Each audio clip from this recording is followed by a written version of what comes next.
Hello দর্শক, আজকে চলে আসলাম সুন্দর একটা হাঁস মুরগের বাজারে। এখানে বিভিন্ন প্রকার দেশি বিদেশি বিভিন্ন প্রকারের হাঁস মুরগ পাখি কবুতর, অনেক সুন্দর সুন্দর পাখি এখানে বিক্রি করা হয়। তো ওই সুন্দর সুন্দর পাখিগুলো দেখেন, এই পাখিগুলো অবশ্য আমি নামও জানি না, আর এগুলো হচ্ছে কবুতরের বাচ্চা, যেগুলো অনেক পুষ্টিকর মানুষের জন্য।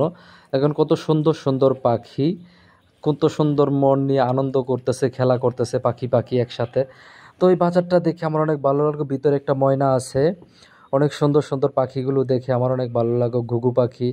তো যাই হোক, এই পাখিগুলো কিন্তু অনেকেই পছন্দ করে, অনেকেই লালন পালন করতে চায় এবং অনেকেই বাণিজ্যিকভাবে কবুতর হাঁস মুরগ এইগুলো লালন পালন করে এবং একটা সময় এগুলো আবার বাজারে এসে বিক্রি করতে হয়। তো এই ছোট্ট বাজারটাতে আসলাম, আসার পরে দেখে আমার অনেক ভালো লাগলো। অনেক সুন্দর সুন্দর কবুতরের বাচ্চা ছিল, দেশি বিদেশি বিভিন্ন রকমের হাঁস ছিল।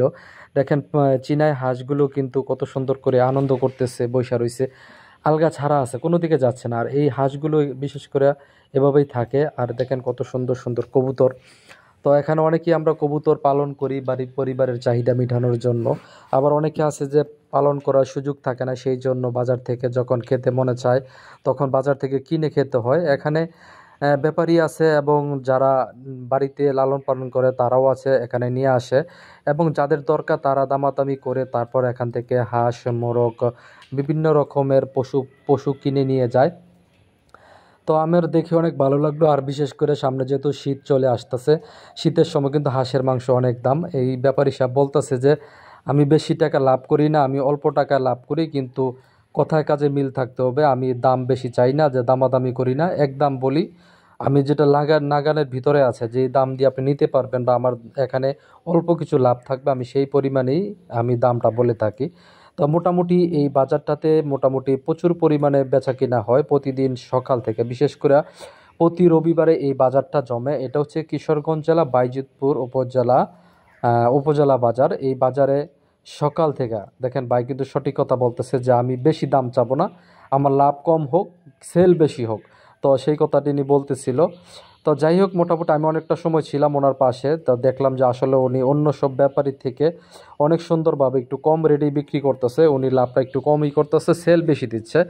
তো অনেকে হাঁস মুরগ কিনে নিয়ে যেতেছে, কারণ হাঁস মুরগগুলো অনেকের কিন্তু খুব পছন্দ বা আত্মীয় স্বজনের অনেক পছন্দ। তো যখন আত্মীয় স্বজন আসে তখন তাদের জন্য এই হাঁস মুরগ কবুতরগুলো নিয়ে যাওয়া হয়। আর এখানে অনেক সুন্দর সুন্দর কবুতরের বাচ্চা দেখলাম, যে বাচ্চাগুলো আমার কাছে অনেক ভালো লাগছিল এবং খুব পুষ্ট ছিল, মোটা ছিল।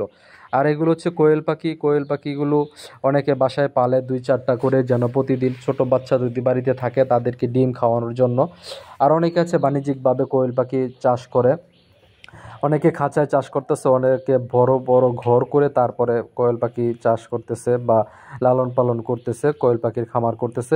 তো সবচেয়ে ভালো লাগছে আমার কাছে কবুতরের বাচ্চাগুলো, অনেক মোটা সোটা ছিল। তো যেই এইগুলো কবুতরের বাচ্চা পছন্দ করেন সবাই কবুতরের বাচ্চা খাওয়ার চেষ্টা করবেন, কারণ এটা আমাদের মানব শরীরের জন্য উপকার। আর এখানে কোয়েল পাখির ডিম বিক্রি করা হচ্ছে, তো 50টা করে এক একটা পলিথিনে বান্ধা হচ্ছে। তো যে যেরকম পারতেছি নিয়ে যেতেছে। সবাই ভালো থাকবেন, আল্লাহ হাফেজ।